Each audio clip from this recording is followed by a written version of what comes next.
Let's get more on the story. John Licata, Chief Commodity Strategist at Blue Phoenix and editor of the Commodity Chronicles, with us at the Intercontinental Exchange on Wall Street. John, it's been a while, so great to have you with us, back on the show. Let's first off talk about personnel before we talk about the M&A story. Tony Hayward's been giving a lot of testimony up on the Hill. People said just overnight, the CEO looked as if he was thinking about his dinner and not necessarily the crisis that continues to unfold. Fair comment? PR disaster? I think that could be actually quite more appetizing if you thought about it in the grand scheme of things. Yeah. In all seriousness, I think that his lackluster approach to some of these conferences only, in my mind, poses him as a lame duck, and it's just a matter of time before we see, Tony being ushered aside. And I'm surprised that it hasn't yet happened, but I think maybe this recent asset sale to Apache bought him a little bit more time, but I think that time is limited. And John, just before we look at Apache and still with Tony, this idea now of CEOs and their suitability for the job, do you believe this could well trigger perhaps a more thorough examination of somebody's broader credentials, their ability to connect, to really do more than just crunch numbers at the top? I don't think so. I mean, in all honesty, Carson, I think it's hard to gauge what a natural catastrophe or sudden impact in events such as the tragic events of 9/11, how that actually impacts a leader. So I think, you can have the best credentials on paper, but that doesn't necessarily translate to under the pressure.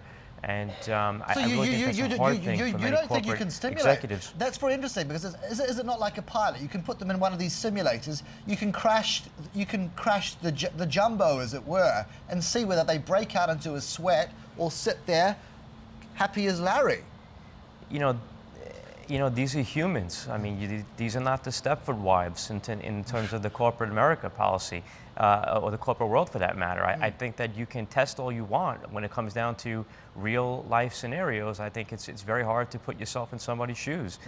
When regards to BP, I think the track record of many accidents happening, whether you're talking about the pipeline in Alaska, Prudhoe Bay, or the Texas City refinery just a few years ago that resulted in some tragic deaths, and obviously what happened now in BP Horizon, there's been a historical seismic shift in leadership over the last few years. And I think the fact that there's ongoing credibility issues with management pre-Tony Hayward and obviously now, I think it calls to mind that the board of directors may actually need to be looked at as well as Tony Hayward. All right, so perhaps the witch hunt will come another day. Meanwhile, the M&A, or at least the selling of family jewels, continues. The stock or the company's been forced to pay about $4 billion so far, as I understand it, in costs.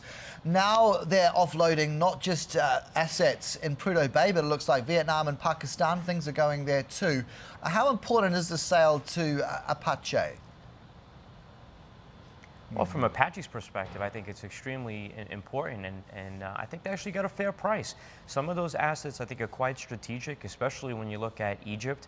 I mean, Apache management was recently in New York at the New York Stock Exchange holding an analyst day, but the topic was Egypt. So I think the fact that they're able to acquire these assets, perhaps at somewhat of a discount, I think is a telltale sign that management kept to their guns. I was actually extremely happy that they did not purchase Prudhoe Bay assets from BP. I think that would have stretched management too thin. I'm very happy they're going to complete the deal with the Mariner Energy. With that said, I think that should give confidence to the offshore drilling industry, because I think the breakup fee would have been around $60 million. And I think that if Apache wanted out, this was their out, and they didn't. So I think that the fact that they're going to complete their deal with Mariner sometime in the next couple of weeks, I think that's a telltale sign that Apache made a great move. What is wrong with Prudhoe Bay? Why should they have not gone down that route? Well, Prudhoe Bay is still a very strategic area to the United States, but it's been a depleting, mature field for quite some time. And although that Apache's technology has in the past, especially in the North Sea, been proven to kind of revive some of those older, mature fields, I think that anywhere from an $8 to an $11 billion bet, that was the rumor, for Prudhoe Bay, I think that was quite too much. And historically, Apache's paid anywhere from $1 billion to $3 billion for those mature assets. So from a declining production perspective, I think it would have been too much of a bold bet and perhaps weighed too drastically on Apache. And quite honestly, Carson, Apache also announced last night a $1.1 billion a secondary, and I really am a very big enthusiast with Apache, but I don't think that's enough. Right. I think it should have been closer to $3 billion, and I think that it was interesting that management thinks that they have enough cash, and with only $2 billion plus in the piggy bank right now, I think doing the Devon deal, the Mariner deal, and now these BP assets, I think it's interesting how this unfolds. Well, I'm just really interested to plug your final thoughts on that, because Fitch and Moody's are circling Apache now. In fairness, John, when you take a step back, I mean, you look at its acquisition profile this year, it is actually now way above what it would normally undertake. The completing of this $12 billion of acquisitions so far this year, Fitch and Moody's say, swamps their historical acquisition profile. Are you concerned they could get a downgrade on that news? Well, I mean, I think that's been the expectations, that because of all these recent activity in terms of M&A, as you just mentioned, I think that is definitely credible to think that Moody's and Fitch would downgrade. But in all honesty, a lot of these deals are very complementary. I mean, Devon and Mariner, in terms of the shallow water plays, I mean, are very complementary and could be accretive. So I think that this was more from the ratings agency being a little bit more cautious going forward. I think that if Apache would have purchased the assets from Prudhoe Bay, I think definitely they would have had the downgrade. But I mean, they did what Apache has had a good background in raising funds over the last couple of quarters to complete these deals. I don't think that's going to be an issue at the moment, but I do think that.